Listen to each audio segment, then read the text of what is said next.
capacity 8 tons. Speed 300 miles an hour. Maximum range 3,000 miles. Why, Berlin and back is a cinch. During World War II, the British Royal Air Force took great pride in their bomber jets. But inside, the planes housed another two-winged engineering marvel. Carrier pigeons ready in their boxes. They're used only if the bomber gets into difficulties. The Western Allies deployed 250,000 pigeons, and although these birds are today regarded as rodents that plague the skies, they are in fact the most decorated animals in military history, celebrated for their life-saving and top-secret missions, carrying letters like these. A series of letter groups in classic code, meaningless to the untrained eye. But like most of our heroes, they have a dark side, beyond just the trash eating.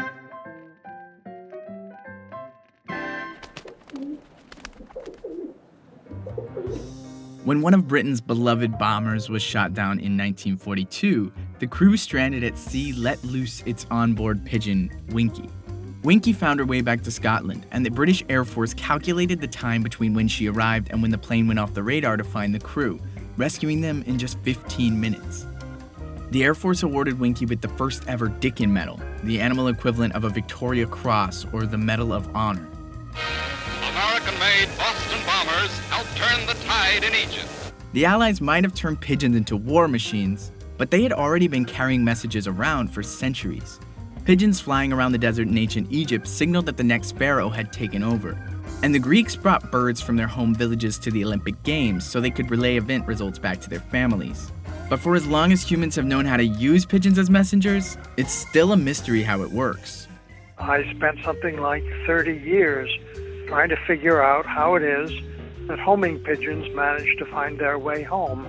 When you take them up to 1,000 miles away from home and let them go, they fly home. And the question is, how do they know where home is? Experts like Charles Walcott guessed that the bird's superpower might be supersonic hearing, or it could just be having a really good sniffer, or it's possible that they can read the Earth's magnetic field like a map. From Ithaca, New York, Walcott trains birds the same way the military would. These pigeons that we use are homing pigeons. That is, they have been bred for generations for the ability to fly long distances. And one trains them first by taking the pigeons in a crate and taking them maybe 100 yards or so from the loft and letting them go. And they fly around a little bit and then go and land on the loft and go in and have some food. And then you take them maybe a mile, and then maybe 10 miles, and then maybe 50 miles. And you do that in the cardinal directions. That's what the training is all about. It's simply experience. And I suspect it's learning what the important cues are in the environment and getting used to the landmarks and so on near the loft. So pigeons ended up becoming battlefield messengers because they were easily trainable, small, and hard to shoot down. That also made them great spies. The CIA recruited pigeons to undertake clandestine missions, photographing the Soviet Union with tiny cameras attached to their necks, and apparently they took clearer photos than the CIA's satellites. So long before Edward Snowden blew the whistle on mass surveillance, we were already being watched by birds. There's even a museum exhibit about the missions of these avian agents at Langley, although the CIA is still so secretive that if you don't have that "I've potentially waterboarded someone" look, you can't get in. Earlier this year in India near the Pakistan border, police caught a bird with a so-called secret code tagged to its leg and claimed it was spying.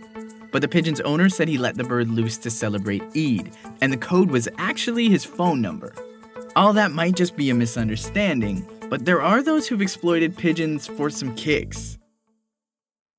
Placing bets on pigeon racing is a cash cow all over the world. South Africa's 25 years deep into the $1 million pigeon race, where the first place pigeon's owner can pocket $200,000, which might seem like a harmless gamble until you consider that there are a lot of predators a bird can run into during an 8-mile race. The earliest news reports of pigeons as drug runners is from 2008 in Sarajevo, where police reported that 4 inmates who tested positive for drugs brought them in by training the prison's bird flock. The decade since has seen similar stories, some less successful.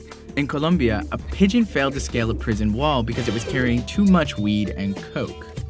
Most recently, a pigeon showed up to a town in Kuwait with a backpack sewed onto its feathers and carrying 178 doses of ketamine. Today, our military officers and black site operators seem to have mostly given up on using these unique birds, and so have we.